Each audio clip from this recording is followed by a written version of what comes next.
Maharashtra today 24 news सत्य परिस्थितीचा सविस्तर आढावा। मस्साजोगचे सरपंच संतोष देशमुख हत्याकांड महाराष्ट्र पेटला। संपूर्ण महाराष्ट्र मराठा समाजाकडून मूकमोर्चा। परभणीत हजारो नागरिकांचा मोर्चा सहभाग। मनोज जरांगेचा सरकारवर हल्लाबोल। मस्साजोगचे सरपंच संतोष देशमुख यांच्या हत्येप्रकरणी आज परभणीत मूकमोर्चा काढण्यात आला आहे। या आंदोलनात मनोज जरांगे, ज्योती मेटे सहभागी झाले आहेत। बीड जिल्ह्यामधील मस्साजोग येथील सरपंच संतोष देशमुख यांची हत्या करण्यात आल्यानं मोठा आक्रोश माजला आहे। या घटनेच्या निषेधार्थ आज परभणी शहरात मूकमोर्चाचे आयोजन करण्यात आले। या मोर्चात मराठा आरक्षण आंदोलक मनोज जरांगे, ज्योती मेटे आणि देशमुख कुटुंबियांसह हजारो नागरिक सहभागी झाले। मोर्चात नागरिकांनी संतोष देशमुख यांच्या हत्येचा तीव्र निषेध करत न्यायाची मागणी केली। या मोर्चात मनोज जरांगे यांनी आरोपींची नार्को टेस्ट घेण्याची मागणी केली आहे आणि त्यांना कोणी पाठीमागे लावलं यावरही तपास करावा अशी मागणी केली आहे। संतोष देशमुख यांच्या हत्येप्रकरणी 2 आरोपींना सुदर्शन घुले आणि सुधीर सांगळे अटक करण्यात आली आहे। या घटनेनंतर परभणी येथे सर्वपक्षीय नेत्यांनी एकत्र येऊन मूकमोर्चाचे आयोजन केले होते।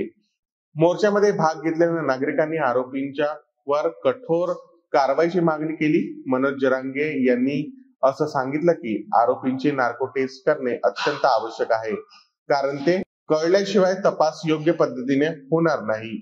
महाराष्ट्र टुडे मराठीसाठी विशेष रिपोर्ट माबूद खान, परभणी। मनोज दादा जरांगे बोलणार आहे। माझ्या वडिलांची जी हत्या झाली ती आज मंचावरील सर्व लोकांनी सांगितली, ज्या प्रकारे त्यांची हत्या झाली आणि ती तुम्हा सर्वांनाच माहिती आहे। त्यांच्यावर जो अन्याय झालाय त्या अन्यायाविरुद्ध न्याय मागण्यासाठी आज तुम्ही सर्व इथे आलात। माझ्या वडिलांनी जे सर्वांना एकत्र धरून समाजसेवा केली, त्यामुळे तुम्ही आज एकत्र होऊन आमच्या पाठीमागे आहात आणि तुम्ही सदैव आमच्या पाठीमागे राहा। माझ्या चाचाच्या पाठीवर सदैव माझ्या वडिलांचा हात होता, आज तो हात हिरावून घेतलाय, तर आज लाखो हात त्याच्या पाठीवर आहेत आणि माझ्यावर, माझ्या भावावर जो त्यांचा सपाशकीचा हात होता तो आज नाहीये, पण तुमचे लाखो हात आमच्या पाठीवर आहेत। असे सदैव राहू द्या। आणि आज त्यांचा जो हसरा चेहरा आहे मी आज या तुमच्या सगळ्यांमध्ये बघते, या लाखोमध्ये मी आज त्यांना हुडकते, पण ते मला कधीच नाही दिसू शकणार।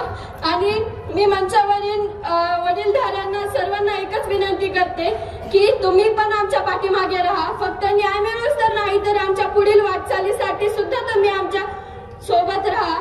आणि तुम्ही इथे सर्वजण आलात, शब्दच नाहीयेत बोलायला, तुम्ही आज आमच्या पाठीमागे राहा एवढीच विनंती करते। धन्यवाद। ताई, नक्कीच समाज हा पूर्ण तुमच्या कुटुंबाच्या पूर्णपणे परभणी जिल्हा पाठीमागे आहे। यानंतर मी संघर्ष योद्धा माननीय मनोज दादा जरांगे यांना विनंती करतो की त्यांनी समोर येऊन या पोस्टला संबोधित करावे।